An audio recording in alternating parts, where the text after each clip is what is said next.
PMC ప్రేక్షకులందరికీ కూడా నమస్కారాలు తెలియజేసుకుంటున్నాను. పిరమిడ్ స్పిరిచువల్ సొసైటీస్ మూమెంట్లో పత్రిజీ తలపెట్టినటువంటి ధ్యాన జగత్తు, శాఖాహార జగత్తు, పిరమిడ్ జగత్తు లక్ష్య సాధనలో వేలాది నుండి లక్షలాది మంది పార్టిసిపేట్ చేస్తున్నారు. అలా పార్టిసిపేట్ చేసినటువంటి వాళ్ళలో ముఖ్యులు రమణ. అతి చిన్న వయసు నుండే పత్రిజీ కాన్సెప్ట్ అర్థం చేసుకుని ధ్యానానికి తన దగ్గరగా వచ్చి పత్రిజీ రాసినటువంటి పుస్తకాలను పదే పదే చదువుతూ అది తానుగా మారిపోయేటటువంటి పరిస్థితుల్లో రమణ గారు ఆయన పత్రిజీతో పాటు ఎలా సాంగత్యంలో వచ్చారు, ధ్యానాన్ని ఎట్లా యాక్సెప్ట్ చేయగలిగారు, పత్రిజీ ఇచ్చిన ధ్యాన సందేశాలు ప్రత్యేకంగా ఎలా నిలబడగలిగారు అనేది అంతా రమణ గారి ద్వారా మనం తెలుసుకుందాం. నమస్తే రమణ గారు. నమస్కారం సార్. మీ ధ్యాన అనుభవాలు, జ్ఞానపరమైనటువంటి అవగాహన మా పిఎంసి ప్రేక్షకుల కోసం సవివరంగా వివరించవలసిందిగా కోరుతున్నాను. తప్పకుండా సార్. ఈ అవకాశం ఇచ్చినందుకు ప్రత్యేకంగా మీకు మరి పిఎంసి టీం అందరికీ నా యొక్క కృతజ్ఞతాభివందనాలు. నా పేరు రమణ. నేను ప్రస్తుతం కడపలో ఉంటున్నాను. నేను పుట్టింది పెరిగింది ఒక మారుమూల పల్లెలో, కడప దగ్గరలోని కాజీపేట మండలం రంగాపురం గ్రామంలో నేను పుట్టాను. నా ఊహ తెలిసినప్పటి నుంచి మా తల్లిదండ్రులు నన్ను పూజలు చేయమని ప్రోత్సహించేవాళ్ళు. పూజలు చేయమని, దీపారాధన చేయమని, పూజలు చేయమని చెప్పేవాళ్ళు. అలాంటి క్రమంలో నాకు ఒక పుస్తకం దొరికింది, కార్తీక పురాణం. ఆ పుస్తకం చదివిన తర్వాత నాలో దాంట్లో ఎలా ఉండే అలా చేయాలనిపించేటువంటి భావన నాలో రేకెత్తించింది అన్నమాట. ఓకే. బేసికల్గా నేను మాంసాహారిని, కానీ ఆ పుస్తకంలో మాంసాహారం తీసుకోవద్దనేటువంటి పాయింట్ ఉంది. కార్తీక పురాణం. ఎస్, కార్తీక పురాణం. ఆ పుస్తకంలో ఎలా ఉంటే అలా చేసేవాడిని. ఆ నియమాలు, ఆ నిష్టలన్నీ శ్రద్ధగా పఠించేవాడిని. నదికి వెళ్ళి స్నానం చేయాలని ఉంది ఆ పుస్తకంలో. మా ఊరి పక్కన నది ఒక పారుతున్న చిన్న నది. అక్కడికి తెల్లవారు 4 గంటలకు వెళ్ళేసి ఒక్కనే పోయి స్నానం చేసేవాడిని. అంటే ఆ శ్రద్ధ అలా ఉండేది అన్నమాట. ఇలాంటి క్రమంలో నేను ఒక సినిమా చూశాను చిన్నప్పుడు, భక్త ప్రహ్లాద. నాలో ఎంతో ఒక కొత్త ఉద్విగ్నను ప్రేరేపించింది ఆ సినిమా. ఏదో తెలుసుకోవాలి, ఏదో చేయాలి. కొన్ని సంఘటనలు నా మైండ్లో బాగా ప్రేరేపించాయి. ఎస్పెషల్లీ తపస్సు అనేటువంటి ఒక టాపిక్. దానిలో రావణాసురుని తండ్రి, భక్త ప్రహ్లాద తండ్రి హిరణ్యకశిపుడు, ఆయన ఆ తపస్సు చేసేటువంటి క్షణాలు నన్ను బాగా ప్రేరేపించేటివి. దీని ద్వారా అయితే తెలుసుకోవచ్చు అనేటువంటి అప్పుడే నాకు ఆలోచన మొదలైంది. అలాంటి క్రమంలో ఎన్నో సాధనలు చేసేవాడిని. ఏ పుస్తకాలు ఆ పుస్తకాలు అనేటువంటి విషయాలను నేను బాగా కొనం చేసుకుంటూ అలా ఉండేవాడిని. ఓకే. 10th క్లాస్ అయిపోయిన తర్వాత నా ఇంటర్మీడియట్ అయిపోయింది. ఇంటర్మీడియట్ మధ్యలోనే ఆపేసి పాలిటెక్నిక్ చదువు కోసం నాకు ఒక అవకాశం వచ్చింది. అనంతపూర్లో నేను పాలిటెక్నిక్ కోసం నాకు సీట్ వచ్చింది. అనంతపూర్ టౌన్లో 1989లో. ఫస్ట్ 2 years మామూలు గడిచిపోయినాయి. నేను సెకండ్ ఇయర్లో ఉండగా మా ఫ్రెండ్స్ అందరూ కలిసి మామూలుగా మేము ఆధ్యాత్మిక విషయాలు చర్చించుకునేవాళ్ళం. భగవద్గీత గురించి, కొన్ని విషయాల గురించి మాట్లాడుకుంటూ ఉండేవాళ్ళం ప్రతిరోజు. ఒకరోజు మా హాస్టల్ బయట నేను ఉండేవాడిని. హాస్టల్లో కూర్చొని మాట్లాడుతున్నప్పుడు ఒక అపరిచిత వ్యక్తి, అతని పేరు తెలియదు, మా వయసు వాడు ఉంటాడు, మా కాలేజ్ పిల్లడు అట్లా ఉన్నాడు అనమాట. మేము మాట్లాడి వింటున్నాడు. మేము మాట్లాడేటువంటి ఆత్మ గురించి, భౌతికత గురించి కొన్ని చర్చించుకునే విషయాలని వింటున్నాడు అనమాట. ఆ చర్చ అయిపోయిన తర్వాత అతను మా దగ్గరికి వచ్చి చెప్పాడు అనమాట. సుభాష్ పత్రి అనేటువంటి ఒక వ్యక్తి ప్రతి ఆదివారము సుభాష్ రోడ్లోని ఒక గ్రామర్ సెంటర్, కోచింగ్ సెంటర్కి వస్తున్నాడు. 10:30 గ్రామర్ కోచింగ్ సెంటర్ సుభాష్ రోడ్లో. ఈ విషయాన్ని చెప్పాడు అందరికీ, మాకందరూ చెప్పాడు. చెప్పి అతను వెళ్ళిపోయాడు. మామూలుగా నా మైండ్లో పడిపోయింది అది. అందరూ విన్నారో వాళ్ళు ఏం చేస్తున్నారో తెలియదు, కానీ నా మైండ్లో ఏమైంది, నేను వెళ్ళాలని నిశ్చయించుకున్నా. మరుసటి రోజు సండే వచ్చింది 10:30కి. ఎప్పుడండి ఏ సంవత్సరం? 92 డిసెంబర్ 13 నాకు బాగా గుర్తుంది డేట్. ఎస్. ఆ రోజు నాకు బాగా గుర్తుంది. ఆ రోజు సండే. ఆ రోజు ఒక టౌన్కి వెళ్ళాను ఒకనే. వెళ్తే అక్కడంతా ఒక 15 మంది కూర్చున్నారు అంతా రూమ్లో. పత్రిక గారు ఎప్పుడు రాలేదు ఇంకా. ఒక హాఫ్ అన్ అవర్ ఒకసారి వచ్చారు. ఒక టీ-షర్ట్ వేసుకొని, ఒక జీన్స్ ప్యాంట్ వేసుకొని వచ్చారు. ఒక ఇంక్ చాప్లో ఉన్నారు ఆయన. సూట్ కేసు పట్టుకొని వచ్చారు. వస్తానే కూర్చోబెట్టి అందరినీ పరిచయం చేసుకొని నేను ఇట్లా కర్నూలు చూస్తున్నాను. అప్పటికి దాదాపు 6 months నుంచి కర్నూలు నుంచి అనంతపురం వచ్చేవారు పత్రిక గారు. ఓకే. ప్రతి సండే మార్నింగ్ పూట 10:30కి క్లాస్ జరిగేది అక్కడ. మరి అలాంటి సందర్భంలో నేను అక్కడ వెళ్ళాను. పత్రిక గారితో అందరినీ ఆయన పరిచయం చేస్తున్నారు. ధ్యానం చేయించారు. దాదాపు ఒక అర్ధగంట సేపు ధ్యానం చేయించారు. అందరినీ ప్రతి ఒక్కరిని అడుగుతున్నారు, మీ అనుభవం ఏంటి. ఒక్కొక్కరు నాకు శివుడు కనపడ్డాడు, వెంకటేశ్వర కనపడ్డాడు. అప్పటికి దాదాపు 6 months నుంచి ఆ క్లాస్ నడుస్తున్నాయి కాబట్టి వాళ్ళ అనుభవాలు చెప్తున్నారు అనమాట. మీకు అదే first sitting? Yes, first sitting. మనం ఫస్ట్ టైం వెళ్ళాం కదా అక్కడికి. అవును. 92 డిసెంబర్ 13 నాకు బాగా గుర్తుంది. ఆ రోజు వెళ్ళినప్పుడు అందరూ ఇట్లా అనుభవాలు షేర్ చేసుకుంటున్నారు. నన్ను అడిగాడు, సారు నీకేంటి అనుభవం వచ్చిందని అడిగాడు. సార్ నాకు ఏం ఆలోచనలు తప్ప ఏం రావట్లేదు. మీరు చెప్పినట్టు శ్వాస మీద ధ్యాస పెట్టడానికి ప్రయత్నం చేశాను, కానీ నాకైతే మనస్సు ఆలోచన వస్తుందన్నారు. ఆయన గట్టిగా సెకండ్ ఇచ్చి ఇట్లా యు ఆర్ డూయింగ్ కరెక్ట్ అని నన్ను బాగా ప్రోత్సహించారు. ఎస్, ఇదే ధ్యానం అంటే, ఇది సాధన చేయి అంటే అక్కడ గమనిక మీ దగ్గర ఉన్నది కదా, ఆలోచనలు వచ్చిందా లేదనేది కాదు, ఎలా ఉందన్నప్పుడు ఆలోచనలు వస్తూనే ఉన్నాయి, తెగలేదంటే గమనిక. అప్పుడు ప్రోత్సహించేటువంటి విధానం నన్ను బాగా ఆకట్టుకుందామంట. తర్వాత ఒక పాంప్లెట్ ఇచ్చారు ఆ రోజు నాకు, కర్నూలు సొసైటీ వాళ్ళు ప్రింట్ చేసిన ఒక పాంప్లెట్ ఇచ్చారు. దాన్ని బాగా నేను చదివాను అనమాట. 1-2 సార్లు బాగా చదివితే నాకు కొన్ని విషయాలు మనసులోకి బాగా ఆకట్టుకున్నాయి. ఆధ్యాత్మికత అనే పదం నన్ను బాగా ఆకర్షించింది. అది తర్వాత మా మిత్రులు అని చెప్పాను కదా, హాస్టల్లో మా మిత్రులు ఉన్నారని వాళ్ళకి చెప్పానమాట. ఇట్లా ఆ రోజు సాయంత్రమే నేను ఇట్లా పత్రికా దగ్గర వెళ్ళాను, ఇట్లా నేను ధ్యానం నేర్చుకున్నాను, చాలా అద్భుతం అనిపించింది నాకు కూడా. మీరందరం కలిసి మన పైన మిద్ది మీద హాస్టల్ పైన కూర్చొని చేద్దామనేసి వాళ్ళని ఎంకరేజ్ చేశాను. ఇద్దరు వచ్చారన్నమాట. వాళ్ళని కూర్చోబెట్టి అందరం ఒక అర్ధగంట సేపు మెడిటేషన్ చేశాం ఆ రోజే. ఒకతని పేరు యోగానంద్. అతను అడిగాను అనమాట, ఎట్టుంది నీకు ధ్యానం చేసిన తర్వాత అడిగితే, చెట్లు కొండలు కనపడ్డాయి, చాలా బాగుంది, తేలిక శరీరం అనేసి అతను ఎక్స్పీరియన్స్ షేర్ చేశాడు. అంటే నాకు అనిపించింది, నేను క్లాస్లో విన్నది ఇతను వచ్చిన అనుభవము రెండు ఒకటే ఉన్నాయి. అంటే క్రోడీకరించితే సత్యం ఒకటే, ఎవరికైనా వస్తాయి అనుభవాలు అనేటువంటివి అన్న విషయాన్ని అర్థమైంది నాకు. నెక్స్ట్ సండేని అతను కూడా తీసుకెళ్ళి పత్రికారి పరిచయం చేశాను. అప్పటి నుంచి ప్రతి సండే పత్రికారిని కలవడము, ఇలా ఆధ్యాత్మిక ప్రయాణం మొదలైంది. ఎప్పుడైతే నేను ధ్యానం మొదలుపెట్టిన ఒక 2 వీక్స్ తర్వాత ఆటోమేటిక్గా మాంసాహారం మానేశాను. రైట్. ఎందుకంటే సహజంగా వెళ్ళిపోయింది అది. దీన్ని బలవంతంగా దాన్ని హాస్టల్ పక్కనే మాంసం పెట్టేవాళ్ళు ప్రతి సండే, కానీ దాని పట్ల నాకు ధ్యాస ఉండేది కాదు. ఎందుకంటే ఆ ధ్యానం అనేటువంటి ఒక ప్రక్రియ నేను ప్రతిరోజు చేయడం వల్ల ఈ సహజమైన మార్పు వచ్చిందనేది నేను గమనించగలిగాను. కరెక్ట్.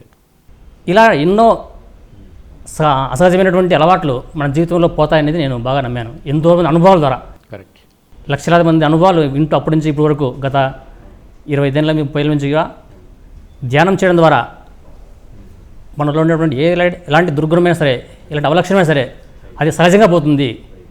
మనం ఎంత శ్రద్ధగా మనం ధ్యానం చేస్తామనే విషయాన్ని నాకు బాగా నా జీవితంలో అర్థమైంది. తర్వాత పత్రికారితో బాగా ప్రతి వారం వెళ్ళడము, ఆయనతో పాటు ఎక్కువ సమయం గడపడము, నైట్స్ ఆయనతో పాటు ఎక్కువ ఆయన చెప్పే కాన్సెప్ట్లు వినడము. ప్రత్యేకంగా చెప్పాలంటే ఆయన చెప్పే కాన్సెప్ట్లు బాగా ఆకట్టుకున్నాయి. ఓకే. కాన్సెప్ట్ భావన, ప్రతి వారం ఒక కాన్సెప్ట్ చెప్పారు పత్రికారు అప్పట్లో. అవన్నీ నేను ఇంటికి నోట్ చేసుకునేవాడిని. ఉదాహరణకు ఒక జస్ట్ కాన్సెప్ట్ చెప్తా. లేనిది కోరరాదు, ఉన్నది కాదని రాదు, వస్తుంటే వస్తుందని సంబరపడిపోకూడదు, పోతుంటే పోతుందని బాధపడకూడదు. ఇది సదానందదేవి గారు ఆయన చెప్పినటువంటి కాన్సెప్ట్ను ఇది నా మనసులో బాగా ఆకట్టుకుంది అన్నమాట. అప్పటి నుంచి నా మనసు బాగా స్థితమైపోతుంది. దేని గురించి బాధ లేదు. అంతే కదా. ఈ విషయం ఎప్పుడైతే మనకు బాగా అర్థమవుతుందో దేని పట్ల కూడా అంతే కదా, ఒక నిశ్చల స్థితి వస్తుంది. దుఃఖం అనేది ఉండదు. దుఃఖ రహిత స్థితికి వెళ్తాం. రైట్. ఇలాంటి కాన్సెప్ట్లన్నీ నేను బాగా ఆకట్టుకున్న తర్వాత అప్పుడు పత్రికారితో పాటు ఇంకా నా స్టడీస్ అయిపోయింది, డిప్లొమా. ఇంకా సార్తో పాటే ఎక్కువ తిరగడము, సమయం ఎక్కువ ఉండింది అనమాట. సార్తో పాటు అన్ని ఊర్లకు, ఉరవకొండ, గుంతకల్లు, ఆ చుట్టుపక్కల విలేజ్ అన్ని సార్తో పాటు తిరిగేవాడిని. ధర్మవరము, కదిరి, ఇలా ఒకసారి సార్తో పాటు కర్నూలులో అది గుంతకల్లు వెళ్తున్నాం అనంతపురం నుంచి. సార్ మీరు రాసిన కాన్సెప్ట్లు చాలా బాగున్నాయి, నన్ను బాగా ఆకట్టుకున్నాయి, దీన్ని ఒక పుస్తక రూపం చేస్తే ఎలా ఉంటుందనేసి నేను బస్సులో సార్కు ప్రపోజ్ చేశాను. బస్సులో సార్ పక్కన కూర్చొని మనం వెళ్తున్నాం. అప్పుడు బస్సులోనే వెళ్ళాం, ప్రతి ఊరులో అన్నిటికూ ఆర్టీసీ బస్సులో వెళ్ళాం. సరే సార్ కూడా మంచి ఐడియా ఇచ్చావ్యా, ఇమీడియట్గా మనం స్టార్ట్ చేద్దామనేసి గుంతకల్లు వెళ్ళిన తర్వాత ఇమీడియట్గా అక్కడే ఈ ఒక పుస్తకాన్ని నాంది సార్ చెప్తుంటే నేను నోట్ చేసుకునేవాడిని. అది అట్లా ఒక కొన్ని కాన్సెప్ట్ రికార్డ్ చేసాము, నోట్ చేసాము. తర్వాత దాదాపు ఒక 150 కాన్సెప్ట్ తయారైన తర్వాత అది సార్ ఒక పేరు పెట్టాడు, 1 day spiritual brain wash. First దానికి పేరు పెట్టిన పేరు అంటే ఒక రోజులోనే మన బ్రెయిన్ వాష్, ఈ ప్రాపంచికమైనటువంటి విషయాల పట్ల వాష్ అవుతాము అనేటువంటి కాన్సెప్ట్తో సార్ ఫస్ట్ పెట్టారు. తర్వాత దాన్ని తులసిదళంగా మార్చారు. ఓహో, అలా వచ్చిందా? అంటే 1 డే బ్రెయిన్ వాష్ అంటే ఇంగ్లీష్ టైటిల్ అవుతుంది కదా, బట్ బుక్ అంతా తెలుగు కాబట్టి సార్ మళ్ళీ దాన్ని సార్కి వచ్చినటువంటి ఆలోచన ప్రకారము తులసిదళం అనే పేరు పెట్టి దాన్ని దాదాపు 20 టైమ్స్ డ్రాఫ్టింగ్ చేశాం సార్ చెప్తుంటే. ఈ లెక్కన తులసిదళం అనే ఐడియా ముందు నీ ద్వారా జనరేట్ అయింది? ఎస్ సార్, నా ద్వారా. Yes, correct. అని బస్సులో సార్తో పాటు నేను మాట్లాడడం వల్ల అది నాకు వచ్చినటువంటి ఆలోచన సార్తో పంచుకున్నా. చాలా సంతోషం, congratulate you. Thank you sir. ఎందుకంటే నాకు చాలా నన్ను ప్రేరేపించాయి ఆ కాన్సెప్ట్లు అనేవి. ఇప్పటికి నాకు అక్కడ బుక్ ఉంది, దాదాపు సార్ చెప్పే కాన్సెప్ట్లు అన్నీ నోట్ చేసుకునేవాడిని. అప్పుడు క్లాస్ అయిపోతాను ఇంటికి వెళ్ళేసి నోట్ చేసుకునేవాడిని. నన్ను బాగా ఉత్సాహం చేసేటివి, నన్ను బాగా ప్రేరేపించేటివి. అవన్నీ ఒక పుస్తకం రూపంలో తెస్తే ఎలా ఉంటుందనేది నాకు ఒక చిన్న ఆలోచన పత్రికలతో షేర్ చేసుకున్నాను. సార్ కూడా దానికి ఎంతో ఆనందపడి సారు చెప్తుండేవాడు, నేను నోట్ చేశాను. దాదాపు 1 year దానికి టైం పట్టింది. 20 times డ్రాఫ్టింగ్ చేశాము మాన్యువల్గా, తర్వాత 20 times కంప్యూటర్ చేశాము. అప్పుడు నా కంప్యూటర్ పక్కన కంప్యూటర్ నేను ఒకటి తీసుకెళ్ళి నేను డ్రాఫ్టింగ్ అంతా చేశాను. రైట్. 95 అంతా ఆ బుక్ మీదనే సార్ ఫోకస్ అంతా పెట్టారు. ఫస్ట్ తెలుగు బుక్ పత్రికారు మన పిరమిడ్ సొసైటీకి అందించినటువంటి ఫస్ట్ తులసీదళం. ఎక్సలెంట్. అది ఒక ఆధ్యాత్మిక గ్రంథాలయం. పత్రికారు తన యొక్క జ్ఞానాన్ని అంతా, ఆయన చదివిన పుస్తక జ్ఞాన సారమంతా ఆ పుస్తకంలో ఇచ్చారని నాకు అర్థమైంది. కరెక్ట్.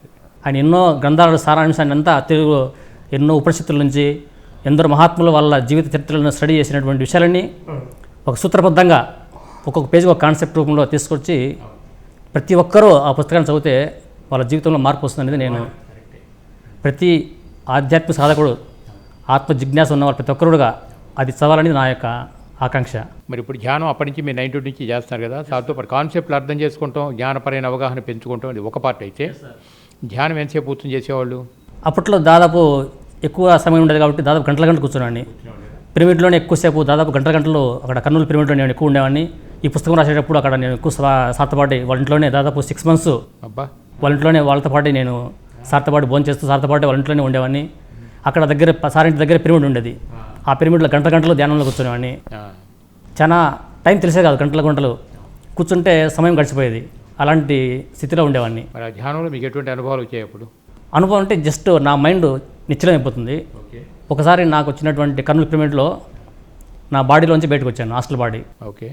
విశ్వమంతా నేను ప్రయాణం చేసినట్టు అన్నీ తిరుగుతున్నట్టుగా నాకు మళ్ళీ బాడీలోకి వచ్చినటువంటి ఒక ఎక్స్పీరియన్స్ను నాకు నన్ను బాగా ఉత్సాహపరిచింది.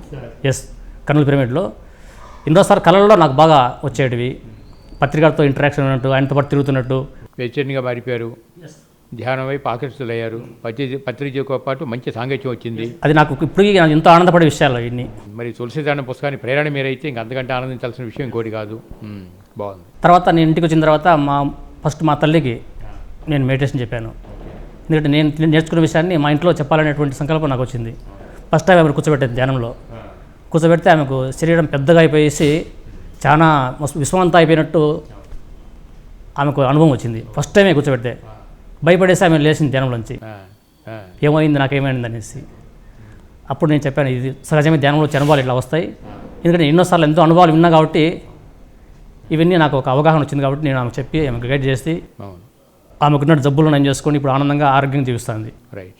అది నా ఫస్ట్ నేను ఇచ్చినటువంటి మా ఇంట్లో అందరూ శాకాహారులై, మా తమ్ముడు కానీ మా ఇంట్లో అందరూ ప్రతి ఒక్కరు ఇప్పుడు ఆనందంగా జీవిస్తున్నారు. నాకు 2 పిల్లలు, 2 అమ్మాయిలు. వాళ్ళకి చిన్నప్పటి నుంచే వాళ్ళకి ఆధ్యాత్మిక శిక్షణలో నేను వాళ్ళకి మెయిన్ ట్రైనింగ్ అంతా ఇస్తున్నాను. ఎందుకంటే ఈ ప్రాపంచిక చదువు కన్నా కూడా ఆధ్యాత్మిక శిక్షణ ఇస్తే వాళ్ళకి ఎంతో ఉపయోగకరంగా ఉంటుంది. వాళ్ళ జీవితంలో మంచి స్థాయిలో ఉండగలనని నేను బాగా నమ్ముతాను. ఎందుకంటే నేను ఎంతోమందిని చూశాను కాబట్టి. అది వాస్తవం కాబట్టి. ఎస్ సార్, వాస్తవం కాబట్టి పత్రికారు యొక్క చెప్పేటువంటి థీమ్లో మెయిన్ అదే. చిన్నప్పటి నుంచే మనం పిల్లలకు ఆధ్యాత్మిక శిక్షణ ఇవ్వాలి, వాళ్ళు మంచి బుక్స్ చదివించాలి, వాళ్ళకు మంచి ధ్యానం ప్రతిరోజు ఒక అభ్యాసంగా మనం చేస్తుంటే వాళ్ళు చేస్తారు. నేను మా మిస్ చిన్నప్పటి నుంచి వాళ్ళకు అట్లా మనం చెప్పిన అవసరం లేదు. వాళ్ళకు మనం ఎలాగైతే జీవిస్తున్నామో అది వాళ్ళకి ఆటోమేటిక్గా ఆ యొక్క షేడింగ్ లాగా అట్లా వస్తుందని నేను బలంగా నమ్ముతా. కాబట్టి నేను ఎక్కువ చెప్పేది వాళ్ళకు ఉండదు. మనం ఎలా జీవిస్తున్నాము, పేరెంట్స్ ఎలా జీవిస్తున్నారు, పిల్లలు కూడా అలా జీవిస్తారనేది నేను బాగా నమ్ముతాను. అది నా జీవితంలో నేను పాటిస్తున్నటువంటి ప్రస్తుత. సంతోషం. ఎంత పిల్లలు ఏం చదువుతున్నారు ఇప్పుడు? ఒక ఆమె బీటెక్ 2nd year చదువుతాను సార్, ఇంకొక ఆమె ఇంటర్మీడియట్ చదువుతుంది. ఇద్దరు బాగా ఆ చదువులో మంచి మార్కులతో మంచి వాళ్ళు ఉన్నత స్థాయిలో ఉన్నారు. వాళ్ళు మంచి భవిష్యత్తు ఉంటుందని నేను కూడా నమ్ముతున్నాను. ఇప్పుడు బుక్స్ బాగా చదువుతారా మీరు? ఎస్ సార్, దాదాపు నేను ఫస్ట్ నన్ను ప్రేరేపించిన పుస్తకం వచ్చేసి ఒకయోగ ఆత్మకథ. అప్పుడు పత్రికారు 10 చెప్పేవాళ్ళు ఆ పుస్తకం చదవని. ఆ పుస్తకం నాకు దొరకలే. దానికోసం నేను అనంతపురం లైబ్రరీలో ఆ పుస్తకం దొరికింది, నాకు ఉందని తెలిసింది. అది బయటకి ఇవ్వమంటే ఇవ్వలేదు వాళ్ళు. ప్రతిరోజు నేను హాస్టల్ నుంచి దాదాపు 7 kilometers ఆ పుస్తకం కోసం నేను లైబ్రరీకి వచ్చేవాడిని 93లో. అండ్ అంతగా నన్ను బాగా ఉత్సాహంగా ప్రేరేపించిన పుస్తకం అది ఒకయోగ ఆత్మకథ. పత్రికారు ప్రతి ఒక్కరికి ఆ పుస్తకం చదవని చెప్తుంటే ఇప్పటికి వింటున్నాను నేను. ఎందుకంటే అంత అద్భుతమైన జ్ఞానం అంతా మరణాంతర జీవితం గురించి, మాస్టర్ యోగుల గురించి సమగ్రమైనటువంటి విషయాలన్నీ బాగా కూలంకషంగా, తర్వాత స్వామి రామ నన్ను బాగా ప్రేరేపించిన పుస్తకాలు. రజనీష్ ఫస్ట్ పుస్తకం సంభోగముని సమాధి నన్ను బాగా ఆకట్టుకుంది. అద్భుతమైన కథలు దాంట్లో ఉన్నాయి. మంచి మంచి కథలు, మనిషిని ఒక ఆధ్యాత్మిక వైపు ప్రయాణం చేసేదానికి సహాయపడే కథలు మంచి. అది ప్రతి ఒక్కరు చదవాల్సిన పుస్తకము. బోనాల అబ్దుల్ ఖాదర్ అని ఫస్ట్ రాశారు పుస్తకాన్ని, తర్వాత మన సొసైటీ వాళ్ళు ప్రింట్ చేశారు. సంభోగమైన సమాధి, ఇవి నన్ను బాగా ఫస్ట్లో ఆకట్టుకున్న పుస్తకాలు నేను చదివినటువంటి. బాగుంది. ఇట్లా పత్రికారు ఎందుకంటే నాకున్న సమయాన్ని పత్రికారి యొక్క ఆధ్యాత్మిక ప్రయాణంలో భాగంగా ఆయనకు సహాయం చేయాలన్నటువంటి ఒక సంకల్పంతో ఆయనతో పాటు తిరగడము, ఆయనతో పాటు బుక్స్ అన్ని తీసుకెళ్ళి అక్కడ అందరికీ చూపించడము. అప్పుడు పుస్తకాలు మనకు ఎక్కువ ఉండేది కాదు. అవి కొన్ని పుస్తకాలను డిస్ప్లే పెట్టేవాళ్ళం. అప్పుడు సేల్స్ లేకుండా ఓన్లీ ఈ పుస్తకాలు ఉన్నాయి మీరు చూడండి అనేటువంటి దృక్పథంతో పత్రికారు ఆ పుస్తకాలన్నింటినీ ఒక 2 బ్యాగులు తీసుకెళ్ళేసి అక్కడ క్లాసులో పెట్టేప్పుడు చేసేవాళ్ళం. అప్పుడు ర్యాలీలు ఇంతగా చేసేవాళ్ళు కాదు కదా? అప్పుడు ర్యాలీలు ఏం లేదు, అసలు లేదు సార్. చెప్పడం వరకే, మీరు మాంసాహారం మానేసేయండి, ధ్యానం చేయండి, చెప్పడం వరకే. తర్వాత దాని విశ్వరూపం బయటకు వచ్చింది. ఏమిటంటే ర్యాలీలు, ఒక ఉద్యమ స్ఫూర్తి. ఎస్ తప్పకుండా కరెక్ట్. ధ్యానం అనేది ఉద్యమ స్ఫూర్తిగా వచ్చింది, శాకాహార ర్యాలీలని అంతకంటే ఉద్యమ స్ఫూర్తిలో వచ్చింది పరిస్థితి. చాలా రోజులు మన సొసైటీ యాక్టివిటీస్ అన్నీ ఒక పరిమితంగా ఉండేటివి. నేను గమనించింది మొదట్లో. నేను అనుకునేవాడిని, కొన్ని సంస్థల యొక్క కార్యక్రమాలు చూసినప్పుడు మన సంస్థ కూడా ఇలాంటి కార్యక్రమాలు చేయాలని నేను కలగనేవాడిని. ఉదాహరణకు గణ సచ్చిదానంద అని మీరు పేరు వింటారు, తెలుసు. కడపలో పెద్ద ప్రోగ్రాం జరిగింది 93లో. నేను ఆ ప్రోగ్రాం అటెండ్ అయ్యాను. చాలా పెద్ద ప్రోగ్రాం. ఇలాంటి ప్రోగ్రామ్స్ మనం ఎందుకు చేయకూడదు, నాకు ఆలోచన వచ్చింది. మనం తప్పకుండా చేస్తాం ఫ్యూచర్లో. అదే ఇప్పుడు మనం చూస్తున్నాం. మన ధ్యానమా చక్రాలు ఇవన్నీ నేను ఆ రోజు ఏదైతే నేను అనుకున్నానో, లక్షలాది మంది ఈరోజు మనము హైదరాబాద్లో కానీ, మనం విశాఖపట్నంలో కానీ.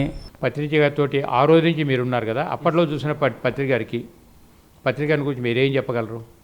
ప్రారంభం నుంచి ఉన్నారు. Yes sir. 92 అంటే తక్కువైన విషయం కాదు. అప్పటికి మీ గమనికలో పత్రిక గారి మీద మీ అభిప్రాయాలు ఏమిటి? అప్పట్లో ఎక్కువ సమయంతో ఎక్కువ గడిపేవాళ్ళం పత్రికతో.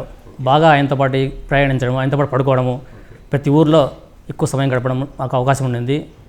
ఆయనలో నేను గమనించిన ప్రత్యేకమైన విషయం ఏంటంటే మిత్రత్వం, గురుత్వం కాదు. కరెక్ట్. ఇప్పటికీ నేను ఆయనతో గురుత్వం అనే భావన నాకు రాదు. అవును. ఒక ఫ్రెండ్లీనెస్ ఉంటుంది. కరెక్ట్. ఎంత ఫ్రెండ్లీనెస్ అంటే అంత ఫ్రెండ్లీనెస్. ఆ వయసు రీత్యా నేను చిన్నపిల్లవాడిని అయినా ఆయన అంత వయసులో ఉన్నవాడు ఆ భావన అనేది నాకు ఎప్పుడు ఇచ్చేవాడు కాదు. పక్కన పడుకొని పెట్టుకునేవాడు, ఆయనతో పాటు భోంచేసి భోజనం పెట్టించేవాడు. అది కాబట్టి ప్రతి సరిదిద్దేవాడు, తప్పులు సరిదిద్దే దాంట్లో ఆయన ఎక్స్పర్ట్.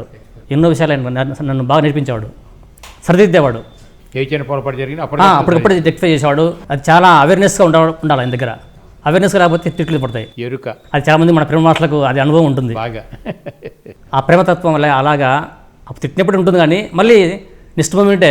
ఇప్పుడు ఆయన ఇంకా చూస్తుంటే మీకు ఏమనిపిస్తుంది? అప్పటికి ఒకటే అనిపిస్తుంది, తేడా కనిపిస్తుంది. ఈ మధ్య కూడా నేను కలిసినాను. ఈ మధ్య నేను ఒక 1 మంత్ ముందు ఆయనతో మాట్లాడినాను. ఆయన ఎంతో ప్రేమతత్వంతో నన్ను అందరికి పరిచయం చేశాడు. నా దోస్త్, ఓల్డ్ దోస్త్ అనేసి నేను పరిచయం చేశాడు, పాత దోస్త్ అనేసి. ఆయన అప్పటి నుంచి ఇప్పటి వరకు ఈ సంస్థలో ఉంటున్నాడు. రైట్. అంటే ఆయన ప్రేమతత్వాన్ని మనం ఆ సంఘటన ద్వారా మనం గుర్తించవచ్చు. ఆయన గుర్తుపెట్టుకొని ఈ సొసైటీ ఈరోజు లక్షలాది మంది మాస్టర్లు ఈరోజు తయారయ్యారు. మొదట్లో తక్కువ మంది ఉండేవాళ్ళు. ఈరోజు మరి ప్రపంచవ్యాప్తంగా లక్షలాది మంది పిరమిడ్ మాస్టర్లకు ఆయన మార్గదర్శకం చూపించి కోట్ల మంది. మరి అలాంటి పరిస్థితుల్లో ఆయన మనం గుర్తుపెట్టుకొని ఆ ప్రేమతత్వాన్ని అందిస్తున్నారంటే ఆయన యొక్క ఆ బుద్ధత్వానికి పరాకాష్ట. ఇప్పుడు ఆ రోజు పత్రిక గారి యొక్క విజన్కి ఆయన చేసినటువంటి కృషి, ఈరోజు పత్రిక గారు కృషికి రాబోయే కాలంలో ఆయన విజన్ ఎలా ఉంటుందని మీరు ఊహించుకుంటున్నారు? అందుతుందా మీ ఊహకి? తప్పకుండా అందుతుంది సార్. ఏంటో చెప్పండి. అట్లా ఆయన ధ్యాన జగత్తు కావాలంటున్నారు, ఫస్ట్ పాయింట్. రెండోది శాకాహార జగత్తు కావాలంటున్నారు, పిరమిడ్ జగత్తు కావాలంటున్నారు. ఇది ఆశ్చర్యకాలంలోనే సాధ్యమవుతుందనేది నేను ప్రగాఢంగా విశ్వసిస్తున్నాను. ఎందుకంటే ఆయన చెప్పే మాటలు నేను ఫస్ట్ నుంచి ఉంటున్నాను. నేను గత 25 ఏళ్ళ నుంచి ఆయన క్లాసులు వింటూ ఇప్పటికీ ఆయన అప్డేట్ అవుతుంటాడు. ప్రతి క్లాసు వింటుంటాడు, ఆయన చెప్పే ప్రతి కాన్సెప్ట్ వింటుంటాను. ఎందుకంటే ఆయన చెప్పే విషయాల్లో చాలా నిగూఢత ఉంటుంది, చాలా స్పష్టత ఉంటుంది, చాలా దీర్ఘదృష్టి ఉంటుంది. ఆయన చెప్తుంటారు, నేను ఇది ఒక 20 ఏళ్ళ ముందు కలగన్నాయి అంటాడు. 20 ఏళ్ళ ముందు ఇలా ఉంటుందని నేను కలగన్నాను, అది ఈరోజు ప్రత్యక్షమైంది అన్నారు. చాలాసార్లు ఆయన చెప్తున్నారు. అంటే ఆ రోజు ఆయన అట్లా ఊహించారు. 1,00,000 మందితో నేను ఈరోజు క్లాస్ పెడతాను అని ఆ రోజు చెప్పేవాళ్ళు. మన సొసైటీకి ఎంతమంది లక్షలాది మంది వస్తారయ్యా, పిరమిడ్లకు ఫీ కడతారు, పిరమిడ్ ఎక్కడుందని ఎదుగులాడేటువంటి పరిస్థితి వస్తుంది అని 30 ఏళ్ళ ముందు చెప్పారు ఆయన. అంటే కళ కనండి, కళ సాకారం చేసుకోండి. సాకారం చేసుకునే ప్రక్రియ ఇప్పుడు కనపడుతుంది. ఎస్, అప్పుడు ఆయన ఏదైతే ఆ రోజు విజన్ పెట్టారో అది ఈరోజు ప్రత్యక్షం చూస్తున్నాము. రాబోయే రోజుల్లో ధ్యాన జగత్తు కావడం అనేది, సాకార జగత్తు కావడం అనేది, పిరమిడ్ జగత్తు కావడం అనేది అది చాలా సులభం, తేలిక. అది ఆశ్చర్యకాలంలో చూస్తామనేది మనము, ఎందుకంటే మనకు ఇప్పుడు పిఎంసీ ఛానల్ వచ్చింది, మన అదృష్టం.